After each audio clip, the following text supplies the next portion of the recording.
I don't know if I've just gotten used to Mexico, if the east half of the country is just much more enjoyable, or if the rainy season has just cleaned up the place. But either way, I can honestly say I actually really like returning to this country again. Since we arrived in Tapachula, Chiapas, just across the Guatemala border, life took a turn for the pleasant, though anything seems pleasant after Highway CA2.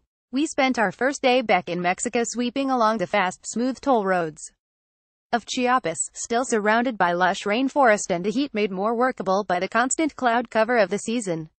We made one last pit stop along the ocean shore, cutting through Reserva de la Biosfera and Crucijada as well as an endless stretch of farms and ranches. I opted not to swim in the ocean this time around, as the water was arid with large barrels and riptides, and not least of all because it was brown and gross looking. The Panama coastline may have spoilt me more than I realized. After a leisurely shrimp cocktail lunch on the beach, we returned to the main road and started making our way toward the east coast in hopes of seeing a figurative and literal different side of the country. Next stop, Veracruz. The roads followed the mountains and valleys of Chiapas with large, open turns, twisty enough to be fun and fast enough to be exciting, and the whole state was blooming with life. I didn't expect to be so happy to be in Mexico, but I was quickly reminded of why I had liked the state of Chiapas the first time around too. We skirted through one military checkpoint after the other, some of which searched us until they got bored of all the clothes and camping equipment, and one even x-rayed all of the vehicles looking for who likes to party harder than the rest of them. As checkpoints and traffic droned on and on, we stopped at the side of the road to cool down in the shade and stop for a water break. Another rider on a bright red Ducati Monster was by, and then almost immediately turned tail to come back and talk to us. Well, motorcycles probably outnumber people in these Latin countries. They're usually so small, cheap, and common that they seem to be viewed more as a mode of transportation than an all-consuming lifestyle. Crazy, I know. So it's rare to see bikes as big as ours in Mexico. It seems that all of the riders who do have bigger bikes, however, share the same kind of enthusiasm that other riders have for bikes and each other in the States. He was wearing a Jorge Lorenzo replica helmet and a Valentino Rossi branded balaclava, a combination that probably should never be expected to work in unity, and was immediately disappointed to learn neither of us spoke Spanish beyond the simple phrases we picked up along the way and some of the swear words I learned in high school. He still seemed excited to see other riders though, so he stuck around to admire the FZs and bid us farewell in his best English, "Ride safe." Anyway, after a long ride along what became boring toll roads lined with Pemex refineries and big trucks, we finally made our way to the stretch leading toward Veracruz.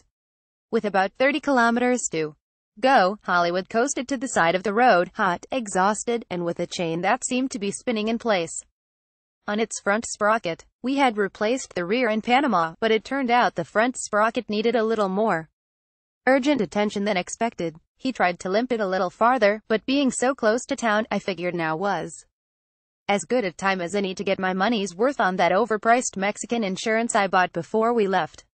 After 30 minutes of awkward attempts at communication, yelling over semis that seemed to be in open rebellion with their mufflers, we switched to WhatsApp so we could communicate through text and GPS tracking, and had a tow truck on its way. Of course, Mexican roadside assistance in the boonies is about as fast as you expect it might be.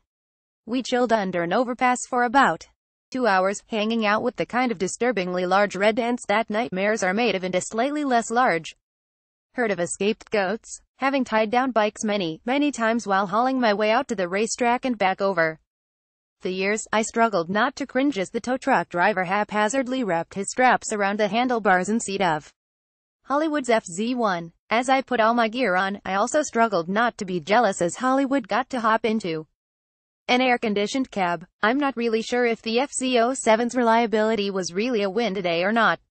I followed them into the city, saving us the effort of navigating the typical poorly marked unlabeled Mexican city streets, and we ordered some new sprockets to be dropped off at a local DHL hub. Then we signed up for some scuba diving at a nearby dive shop. Diving in Veracruz was interesting, to say the least. As we had only gotten the lower-level scuba diver certification in Belize, we opted to raise our licensing level to a full open water certification in a place where the full course and 6 dives and All of the rental equipment cost less than one dive did to the south.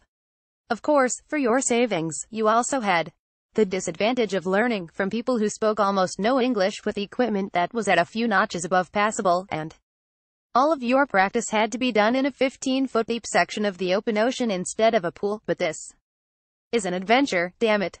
The waters outside Veracruz are full of squid, eels, gigantic lobsters that look strikingly similar to the sci-fi Predator, and, most importantly, shipwrecks. Some were actually United States and Russian Navy ships, interestingly enough. If you go far enough out, supposedly there are also some Spanish treasure ships from centuries past that sunk after leaving Veracruz, so I'll have to come back and see those someday. Finishing my open water certification was hugely satisfying, but, unfortunately, our timing was less spectacular.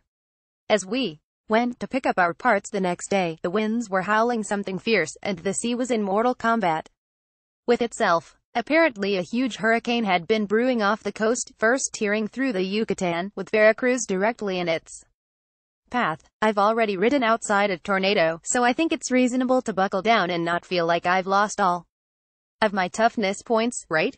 Looks like I'll be here a few extra days.